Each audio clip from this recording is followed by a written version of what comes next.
illegal flow of small arms and light weapons has devastating consequences, fueling violence, instability, and insecurity in various parts of the world. Efforts to control proliferation of small and light weapons gets legal backing. President Tinubu assents to bill for a body to take full charge. For you to leave your home without any single thing, just with your own personal clothes, is not something to pray for. More trapped Maiduguri flood victims rescued as authorities intensify search operations. It is imperative that we prepare our learners not just for employment, but for creating job opportunities for the teeming youth. Principals of country's unity schools converge on Abuja. Teacher training and development take center stage. Plus, countdown to Edo governorship election. Good evening and thanks for joining us on the Network News on NTA. I am Elizabeth Omori. Tonight, Obey Otobo Apresai will be reading from Benin. Musa Abubakar will bring us some business reports. Musa, what's trending in the world of business? Equities market start the week positive after the Maulud celebration. That's good to know. And Ayo DG Marking Day is also on standby for some sporting reports. Ayo, what's new? Yes, Lizzie, as it is right now, the UEFA Champions League is back with a bang. And not to forget that our teenagers are doing well at the National Youth Games in Asaba. Thank you, Ayo. Do endeavor to follow us live at our website, nt.ng/live, NT News Now on X, and other social platforms on the screen. We begin with Aviation Matters. A week after the signing of the Cape Town Convention Practice Directions, Vice President Kashim Shettima has again assured stakeholders in the country's aviation industry of federal government's commitment to creating a more conducive operating environment for airlines.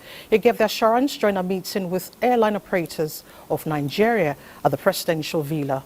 State House correspondent Abdurrahman Jibrila reports. Members of the airline operators of Nigeria coming back to the presidential villa after the signing of the Cape Town Convention Practice Directions, describing it as a major boost for ease of doing business in Nigeria's aviation industry. This meeting is part of the government's bid to address foreign exchange issues and the backlog of payments with the Central Bank of Nigeria, the National Hajj Commission, and the airline operators of Nigeria. Noting the fragile nature of airline operations, Allen Onyema, representative of the operators, said airlines are exceptional and any little infraction can take an airline out of the market, stressing the need for continued support in line with global practices to ensure the sector's sustainability and growth. Everybody wants to do business with Nigeria. The foreign lessors have been contacting some of us. I say, oh, congratulations. I've been getting congratulatory messages from all over the world, even from representatives of Boeing and other manufacturers. They are very happy with what the president did. The vice president has taken it upon himself to make sure that Nigerian airlines are giving their dues abroad. We're going now to continue the discussions. It was a productive one. All the agencies that were involved in some of the issues that were raised by airline operators last week were present, and some was also delegated to the Honorable Minister of Finance. The Honorable Minister of Aviation is also keeping close tabs on this, but because His Excellency has put such an importance on this, on supporting Nigerian businesses in aviation and other sectors. After the meeting, stakeholders in the aviation industry agreed on continuous engagement with a view to addressing challenges and making the environment conducive for improved investment and better service delivery. From the State House, Abraham Jibrila, NTA News. From aviation, we move to security. President Bola Tinubu has assented to the National Center for Control of Small Arms and Light Weapons Bill, in line with the UN Charter on Arms Proliferation. Defense correspondent Ismail Musa reports that the center will further aid domestication of the UN Charter and gender mainstreaming. There are more than 12 billion rounds of ammunition manufactured annually, 857 million small and light weapons in circulation globally. 70% of these are said to be in Africa, with Nigeria having the largest number. These have amplified different criminal activities in parts of the country, with women mostly vulnerable during these armed conflicts. The illegal flow of small arms and light weapons has devastating the consequences, fueling violence, instability, and insecurity in various parts of the world. As we all know, the most traumatic effects of this crisis usually befall women and children. This workshop on gender mainstreaming is especially important as it corresponds with the United Nations Security Council resolution, which emphasizes the role of women in conflict prevention and peace building. The Office of the National Security Advisor is focused on tracing and tracking the root of this illicit trade. Just recently, the President assented to the bill establishing the National Center for the Control of Small Arms and Light Weapons, a major milestone in our commitment to curbing the proliferation of illegal arms. This legislative backing strengthens the center's mandate and paves the way for more coordinated and decisive action. With the presidential assent, the center is committed to further domesticating UN charters on arms. In Abuja, Ismail Musa, NTA News. The growing dependence on artificial intelligence is increasing cyber and security threats in Nigeria. Defense correspondent Ismail Musa reports that the federal government, through the National Cybersecurity Coordination Center, Office of the National Security Advisor, is working to address these threats. Africa's Cyber Security Report 2021 indicates that cyber attacks in Africa increased by 300% in 2022 in the face of digital growth, while 71% of organizations in Nigeria recorded cyber attacks, resulting in huge loss of revenue. These attacks, that are likely to triple in 5 years, are a major challenge to global domain targeting socioeconomic activities. AI does a lot of criminal activities as well, not just as a service. But this platform is preparatory to the 2024 Cybersecurity Conference aimed at addressing threats relating to artificial intelligence and cybersecurity. What we intend to do is to bring to ground from all stakeholders to understand that cybersecurity is important, that you must build defenses and that you must collaborate in building those defenses. And you must learn from the weaknesses of others and to generally protect ourselves as we get to more interconnectivity. We are also looking at within the law enforcement framework. How does that happen? What are the investigative ability? Our law enforcement are being trained now to look at the AI in total. How will you use AI to commit a crime? I think we will be looking at what are the futures of this AI. What can we do with AI? How do we also protect ourselves against AI? The conference will also provide possible solutions to threats posed by AI. In Abuja, Ismail Musa, NTA News. Now, the air component of Operation Delta Safe executed an air interdiction missions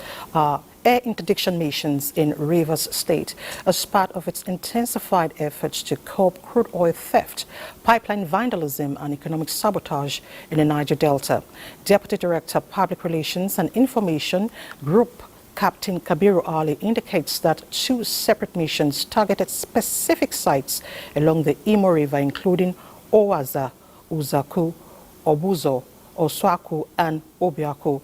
Aircrew proceeded to conduct an reconnaissance mission in Owaza and Uzaku, during which they identified an active illegal refining site at Uzaku and immediately engaged, resulting in the destruction of 4 tanks and 2 canoes. The second mission originally was intended to support troops northwest of Umuahia, but adverse weather conditions forced the crew to divert and conduct further air reconnaissance around the Obuzo section of the Imo River, thereby destroying 12 tanks along with several jerrycans and other equipment used by the criminals.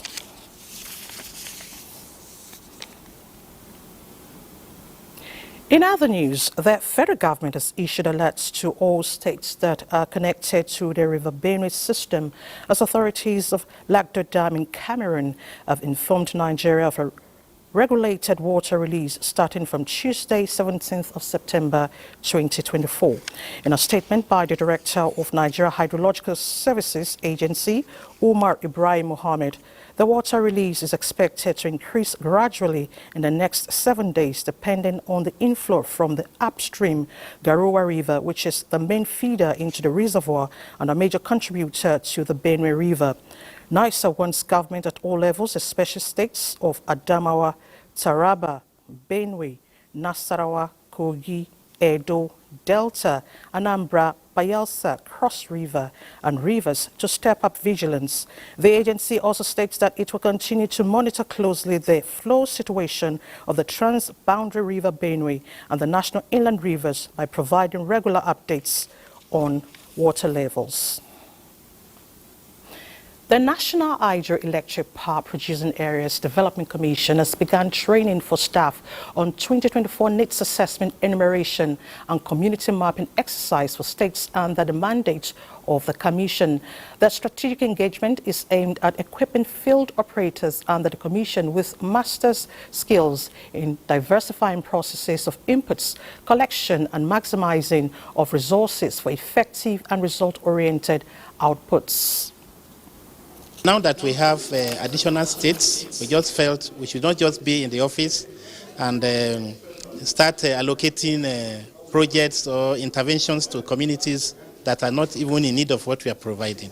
We want to make sure whatever we provide is what the community is yearning for. In this phase, we are also going to add application of celestial technique, space techniques, remote sensing and geographic information system technique in terms of health, in terms of education, in terms of infrastructure. Mission is also approaching challenges of water safety and security, education, health, sanitation and other social interventions that will add value to communities in hypothetical states through engagements and regular assessment of projects. Combines both practical and then theoretical sessions that will equip them with the competencies they need on the field. We will be integrating remote sensing and GIS this time, which we expect it to give us an edge to have better output. Hyperdeck 2024 Master Training is basically to share experiences and adopt workable solutions in driving a process that will guarantee a more robust and reliable data for implementing its policies and programs. Now, more trapped victims of the flood in Maiduguri are beginning to evacuate as water recedes. Our correspondent Ilyasu Yakubu reports that the trapped victims in their numbers were seen coming out of the flooded areas. It was another milestone achieved by the National Emergency Management Agency, NEMA, Borno State Emergency Management Agency, the military, fire service, and other partners as more trapped victims in Muna area of Maiduguri gain access out of the flooded waters to reunite with other members of their families. NEMA's Director General Zubaida Umar is confident that with this continuous collaboration, the evacuation and rescue operations will be seamless. While acknowledging the huge task before the agency, however, the DG emphasized that with commitment and resilience, the situation will be brought under control. I've been able to provide in terms of water, ambulances, tents and every other thing that was within our capabilities to provide. And we believe before the next 2 weeks, almost everybody will return back home. So as we give food to these people who we have registered, then they will be allowed to cook food on their forts. If anybody who wants to go back, because water has receded in his areas, he can collect his food items and go back home. The courtesy visit was attended by all prominent sons of the state who are committed towards contributing their quota in the rescue mission. From Maiduguri, Ilyasu Yakubu, NTA News. President Bola Tinubu condoles with members and leaders of the Tijaniya movement in Nigeria over the death of 40 members killed in an auto crash on Sunday.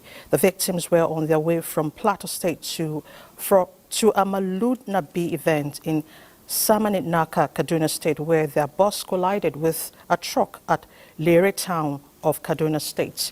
A statement by the Special Advisor to the President on Information and Strategy, Bayo Nanuga, says President Tinubu condoles with families of those who lost loved ones, the injured, and the governments and people of Kaduna and Plateau states. The President directs the Federal Road Safety Corps to improve highway monitoring to reduce the number of road accidents nationwide.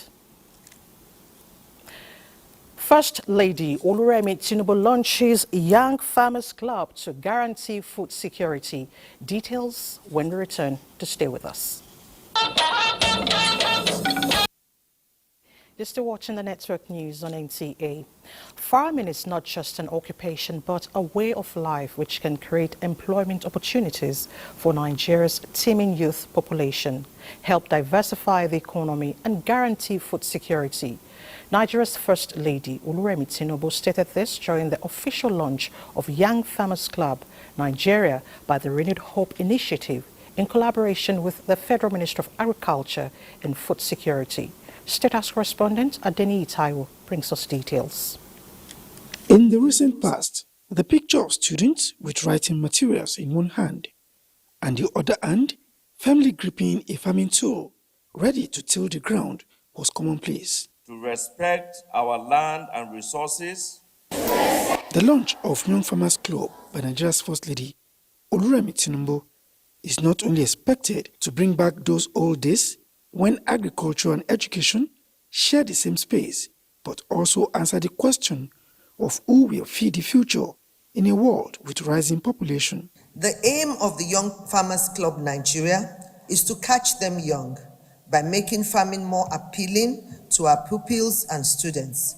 We are not just teaching them how to farm, we are also nurturing a generation that will transform our agricultural landscape, imbibe modern farming techniques, and ensure that Nigeria remains self-sufficient in food production, in line with the food security drive of the administration of His Excellency President Bola Ahmed Tinubu GCFR. The Renewed Hope Initiative, RHI, is launching the Young Farmers Club Nigeria with some pilot schools in the Federal Capital Territory to kickstart the club nationwide. Each member is proudly kitted in their club uniform and has been provided with a watering can and hoe as starter tools, with all expenses paid for by the Renewed Hope Initiative. Handing out club's handbook, membership cards and farm implements to 240 members of the club, the First Lady says the institutional framework for the Young Farmers Club has already been worked out by the Federal Ministry of Agriculture and Food Security. This they have done by making financial provision in their budget to scale up the club rollout nationwide. Interested schools nationwide should register with the First Ladies of their respective states. This registration will then be channeled to the Young Farmers Club desk office at the Ministry of Agriculture and Food Security offices in their various states for necessary provisions and support. Formally inducting the members, Minister of Agriculture Abubakar Kyari says the initiative marks a milestone in ongoing efforts to promote innovation and innovators in the sector. As you embrace the opportunities that lie ahead, may you lead with integrity and contribute positively to your communities and nation at large. The recent federal government policy, which focuses on vocational education and the development or attainment of the SDGs, definitely aligns with what we are doing here today. And the new inductees are poised to embrace their new role in nation building. I'm expected to farm and to inspire others to promote agriculture in my school. We are going to have to plant everything because it's going to be useful in the future. By enlisting their participation, the Renewed Hope Initiative is achieving its set mandate in agriculture, one of its key priority areas. From the banquet hall of the Presidential Villa, Adeni Itaiwo, NTA News. Thank you, Tayo. Professional accountants within and outside Nigeria are in Abuja for the 29th Annual National Conference, where they are brainstorming on areas to strengthen the advancement of accounting excellence in the innovative and evolving global era. Bosade Abel Amosu reports that the three-day event aims at harnessing values of innovative digital tools. Nigeria, like many countries of the world, is faced with environmental challenges ranging from flooding, inflation, among others. The reason these professional accountants are strategizing on innovative means of tackling challenges by being proactive and adaptive in turning economic disruptions into opportunities for national development. We can create a conducive environment for accountants to thrive, innovate, and contribute meaningfully to our nation's development. Financial transparency is not just a moral imperative, but an economic necessity. It ensures accountability, builds trust, and promotes sustainable growth.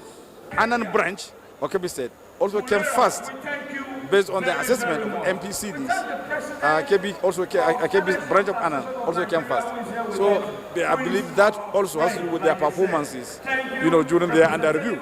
Dr. Nasur Idris Korongombi, FCNA, and because of his input and all kind of assistance given to Annan, that's why today you can see that occasion. In line with the profession, these experts believe certain strides are needed to meet with the evolving digital era. There's a digital method by which you control your accounts. And if you do that, you give an effective delivery. And what controls the economy today is digitalization. We retrain our accountants every year in the 6 geopolitical zones of the country. Accountancy is also seen today as a currency discipline. And so we have to advance the excellence. To this end, members of the body are optimistic that by empowering citizens with access to information and participating in the budgeting process will help promote accountability for sustainable growth. In Abuja, Bosede Abel Amosu, NTA News. Away from accounting, Nigerian Breweries PLC strengthened its stronghold in the Nigerian economy through its rights issue, which is expected to generate 599.1 billion naira. The offer, which is opened to existing shareholders only, is a milestone feat in the nation's capital markets. Joel Wokwola reports that the leadership of the company, while presenting the facts behind the issue to stakeholders in the Nigerian Exchange Group, assures high returns on shareholders' investments. Established in 1946 and quoted on the Nigerian Stock Exchange in 1973, Nigerian Breweries, the largest brewing company in Nigeria with a wide range of alcoholic and non-alcoholic drinks, is determined to sustain its unmatched market share through its rights issue presentation to shareholders and other stakeholders in the industry. The managing director, Hans Esadi, says the rights issue is to secure the financial future of the company, sustain its ongoing reforms, and maintain a healthy balance sheet. We have invested into the future. Today's position is a bit of a setback also in terms of demand in the market, which, ladies and gentlemen, is slowly also coming back. And we believe we have a real right to win in Nigeria. The rights issue of 22,607,491,232 ordinary shares of 50 kobo each, valued at 26 naira 50 kobo per share, the chief financial officer and other stakeholders say will be used to clear local and foreign loans of the company, and this will guarantee a bright financial future. Well, with this rights issue, we can fully eliminate the overdue FX debt. So when there is a further devaluation, it will not impact our P&L because of revaluation losses. On the other hand, also with what we will get additional, we can lower our Naira debt and therefore also lower the interest expense on our P&L. We want to first eliminate all of those foreign exchange overdue payables. And if we're able to do that, then it makes it easier for the owners of the business, that is all the shareholders, to begin to see a neater profit and loss account. Stakeholders are alluding to the fact that investing in the Nigerian breweries market is the right thing to do, and they are ready to hit the ground running. The acceptance list will close on Friday, 11th October 2024. In Lagos, Joel Bukbola, NTA News. This is the Network News on NTA. It's time to join Obey in Benin for some political reports. Hello, Obey. Elizabeth, thanks for joining us here in Benin. Barely a few days to the Edo State governorship election, the Nigerian police force says the recent arrest of some suspects who allegedly killed a police officer at the Benin airport in Edo State has no political undertone.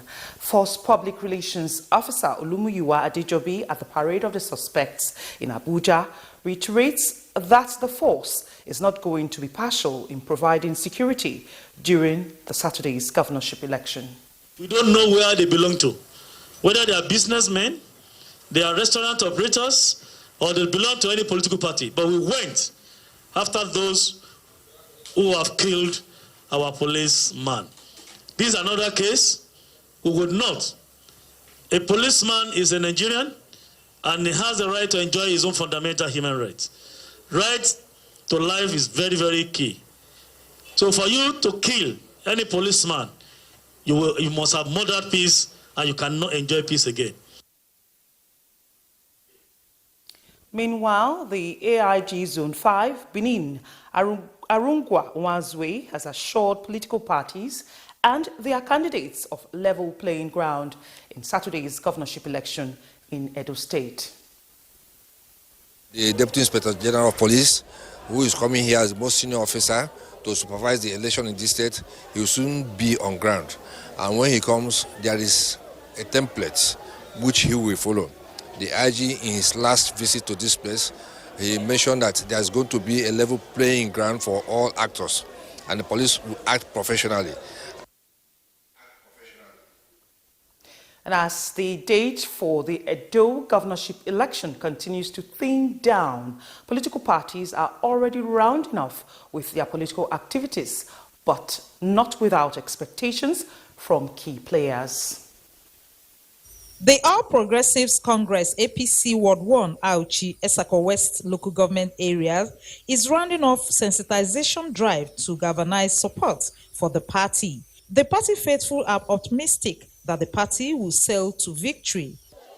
Our youths, our women, our men should come out in their numbers and believe that everybody's vote will count and it will be counted. I'm assuring you 99%, or if I could say 100% of it, that Ukpawolo will deliver. We start from where Adam Oshomole stopped. We've prepared our people, we've canvassed.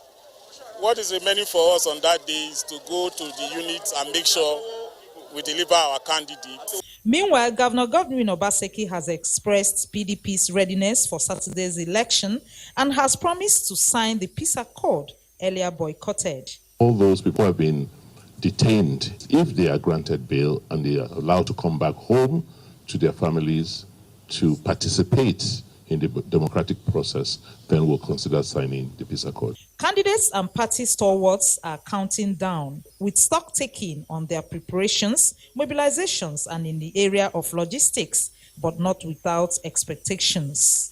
The Edo people are very resilient, they are very enthusiastic, very determined, and focused. It will be better for us to be sure that we are civilized people, because we are not inferior to these other countries that have come out with credible, peaceful election. The chairman of ANEC is highly read, so while he traveled, and most of the ANEC officials are equally very experienced and highly educated. The world is watching. The election is not just all about Edo, it's all about Nigeria, and it's all about the world. And that's it on the political update from Benin. It's back to Elizabeth in Abuja for the continuation of the news. Thank you so much, Obey. Now, building capacity and setting qualitative agenda in the education sector, the focus when key players met to improve performance in the sector. Zenrik Dingmun reports. Getting skills and entrepreneurship from basic education levels is one issue the federal government cannot put the brakes on, as interactions on leveraging technology continue to resonate. This time, it is the convergence of 115 principals of federal unity colleges across the country who are key drivers of this policy, focusing on enhanced digital learning for teachers and curriculum upgrade. Minister of State for Education Dr. Yusuf Tanko Sununu, acknowledging the challenges of unemployment, reassures that the federal government is working towards providing more opportunities for young Nigerians to thrive. Also, as Ministry of Education, we are working together with finance to ensure that the outstanding arrears are paid soon. A major area that also needs to be addressed, we are also working to fast track the unbundling of our federal unity colleges into basic and secondary school component. Let us set about skilling our products so we will not only churn out quantitative but highly qualitative products. As the global economy continues to evolve, it is imperative that we prepare our learners not just for employment but for creating job opportunities for the teeming youth. This engagement focuses on entrepreneurship education, a panacea for self-reliance and national development. In Abuja, Zenredine, NTA News. To Gender Matters, a voice of change play a pivotal role in shaping equitable Nigeria, and the media, when wielded thoughtfully, could be a powerful tool in driving societal transformation. This message resonated at the roundtable with media executives on gender equity and women's empowerment in Abuja. Olajide Bello reports that the Director, News, Halima Musa, stood in for the Director General of the Nigerian Television Authority, Saliu Abdulhamid Dembos.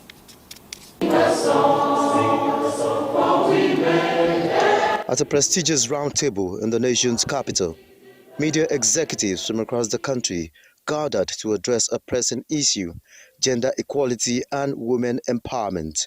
The room buzzed with a mix of anticipation and determination as leaders from major media houses prepared to tackle the disparities that had long persisted in their industry. The National Gender provides a framework for integrating gender equality into all sectors of economy with the ultimate goal of reducing inequalities and enhancing participation of women in socio-economic and political development. The executives nodded in agreement, acknowledging that the time had come to shift from acknowledgement to action.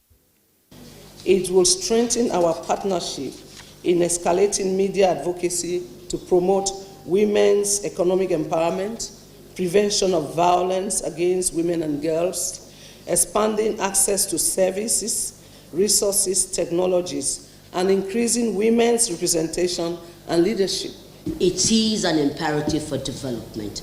We cannot as a people, we cannot as a nation, we cannot as individuals collectively reduce women's issues to the back pages. I think the DG has demonstrated his belief and commitment to pushing women issues by putting women in decision-making positions. The executives left with a renewed commitment to fostering an environment where gender equality wasn't just a topic of discussion, but a reality woven into the fabric of their media narratives. Olajide Bello, NTA News.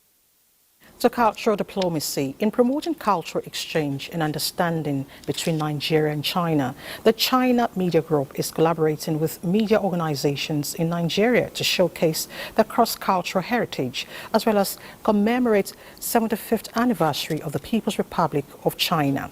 Juliana Nicholas reports that the event, Written in the Sky, My China Story, held in Abuja, is aimed at bridging the gaps between China and Africa by providing a platform for international voices, thereby sharing the Chinese stories to enrich local and global communities.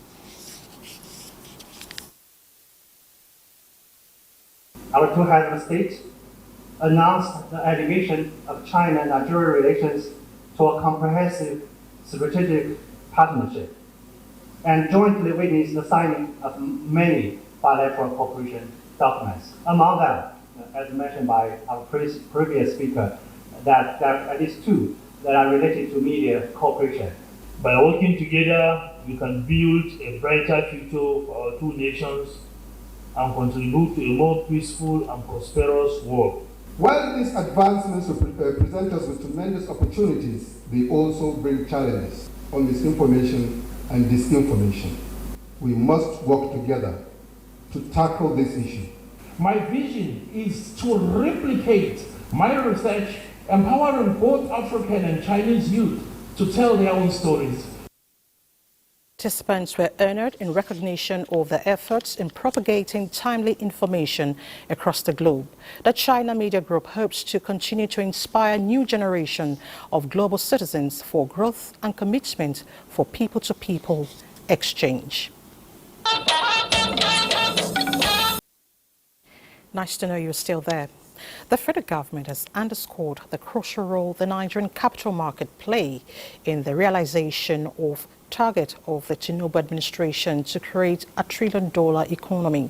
Vice President Kashim Shettima stated this when he received on a courtesy visit executive members of the Association of Capital Market Academics of Nigeria, led by its president, Professor Uche Uwaleke, at the presidential villa. State House correspondent Abdurrahman Jibrila reports. A knowledge-driven age without the skill set cannot make progress, and the capital market has a very prominent role to play in pushing the $1 trillion economy of the renewed hope train. Vice President Kashim Shettima commended the efforts of the capital market experts, emphasizing the significance of their contributions to the ongoing intervention to transform the nation's economy. Professor Uche Uwaleke, the president of the association, said they were at the presidential villa to give the association support to the reforms of the Tinubu administration in the areas of fiscal policy. Saying the Capital Market Association, specializing in financial market research, has taken steps to strengthen the bond between academia and industry. In a move that signifies the growing importance of academic inputs in national economic policies, the association has conferred fellowship of capital market academics to the vice president, which is the highest membership status. The decision made unanimously at the last conference recognizes Vice President Shettima's role as the chairman of the National Economic Council. And with this award, what remains is the inaugural lecture, a very important condition for the award. From the State House, Abdurrahman Jibrila, NTA News. Let's talk business, and Musa will be our guide. Musa. Thank you, Elizabeth. As the drive for standardization gains momentum, the message is clear. Consumers have the right to expect safe, quality goods and services, and it is through robust standards that these rights are safeguarded. This was the message put forward by the Ministry of Industry, Trade and Standards Organization of Nigeria, SON, to commemorate 11th African Day of Standardization in Abuja, with a theme empowering consumers through standardization to achieve their rights to safe quality goods and services. African nations continue to push for stronger regulatory frameworks, raising awareness of the pivotal role that standardization plays in fostering economic growth. We continue to provide the much-needed standardization platform to both manufacturers and consumers alike, so that the purpose of the African Continental Free Trade Agreement can catalyze the free flow of goods and services across the continents for global market positioning. The Nigerian government has also implemented policies and programs to establish an enabling environment for consumers to thrive in line with the renewed hope agenda of Mr. President. The Federation Accounts Allocation Committee distributed 1.203 trillion naira among the federal, states and the local government councils for August 2024 out of a total revenue of 2.278 trillion naira. The federal government received 374.9 billion naira. States got 422.8 billion naira.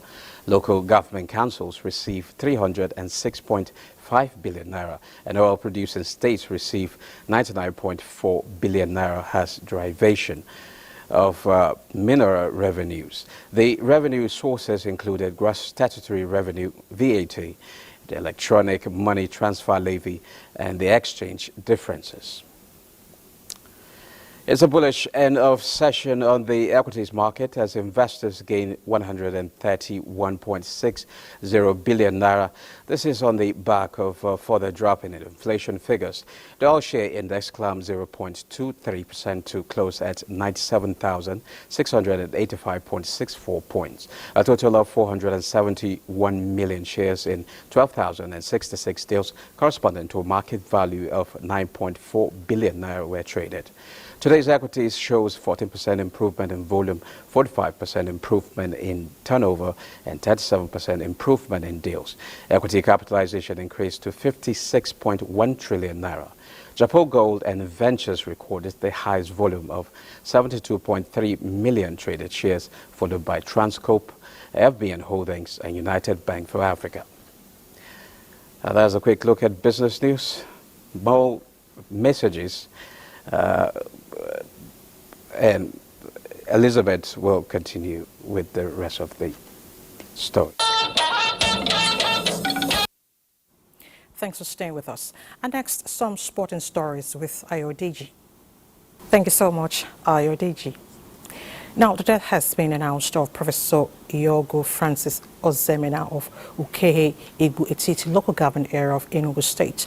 A statement by Engineer Okechukwu Ozemena for the family indicates that late Professor Ozemena will be buried on Saturday, 21st of September 2024 at his family house, Uwele Amakofia, Ukehe, after burial mass at St. Peter's Catholic Church, Ukehe, on Friday, 20th of September 2024. Reception after interment will be at Science School Field beside Premier Secondary School, Ukehe. Professor Ozemena, until his death, was a urologist at University of Nigeria Teaching Hospital, Enugu campus. And that's the news. Thank you so much for your time. I'm Elizabeth Omori.